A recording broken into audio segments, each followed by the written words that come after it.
Good morning traders, I'm James Harte and welcome to this Orbex Market Insights video for the FX majors on Friday, August 2nd, where we will be focusing on Euro dollar and Sterling dollar. Now it's been a very volatile week for both pairs due to the moves that we've seen in the US dollar mainly. The main driver then, of course, has been the FOMC meeting on Wednesday. The dollar had been trading stronger ahead of the meeting due to better data recently and reduced chances of a larger 0.5% rate cut.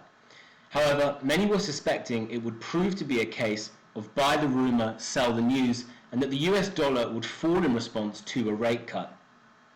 However, while the Fed did indeed cut rates by 0.25% as was expected, the market was caught off guard as the Fed downplayed the likelihood of further easing, saying that this was seen more as a mid-cycle adjustment rather than the start of a lengthy easing cycle. Looking ahead today then, the main economic data points are of course the US labour reports, and if we see a strong print in the NFPs as well as the unemployment rate, this should further reduce expectations of another US rate cut over the year, pushing US dollar higher still.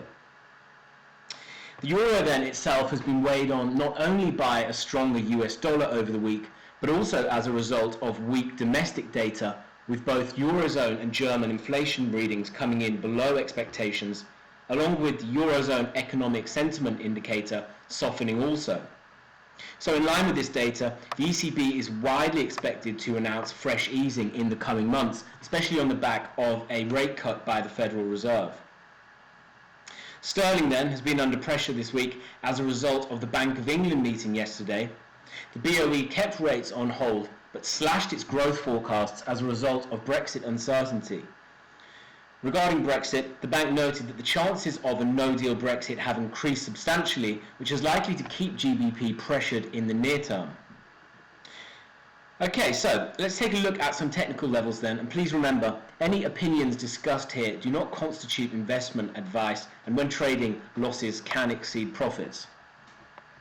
So starting off with the euro dollar on the daily then, you can see that price broke down sharply this week, moving below that 1.1130 support to test the bottom of the falling wedge pattern that's been in place since Q3 2018.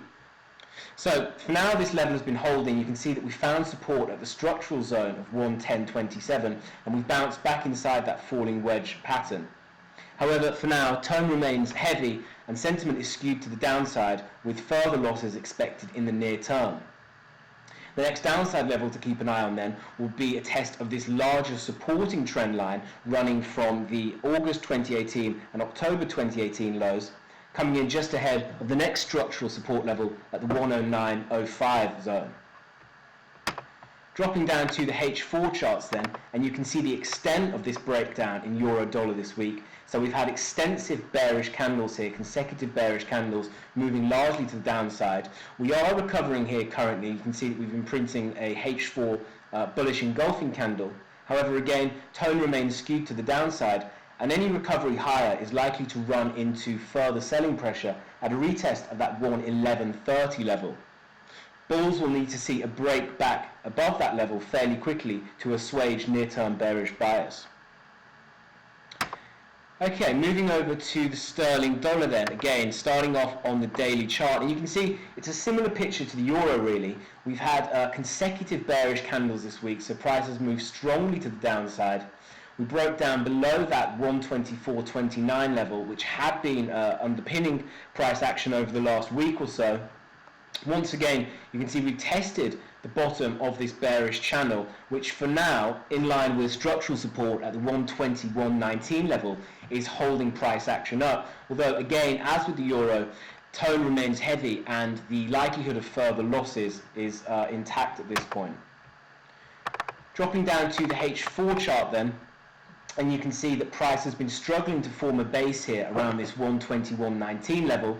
We got an initial rally higher day before yesterday, but price has again rolled over. So for now, sentiment remains skewed to the downside. Further losses are expected unless we can see a break back above this 124.29 region, although this doesn't look likely in the short term. And indeed, if we do see a pop higher into that level, potentially as a result of a downside surprise in the US labor reports today, then that could see a spot where sellers reload for further losses. Okay, everyone, those are the levels that I'm looking at today then. Please take care. As I say, we've got the US labour reports out later today, which have the potential for volatility. And make sure to stay tuned into the blog for further updates. I look forward to joining you all again next week. Good luck with your trading and have a great weekend. Thanks.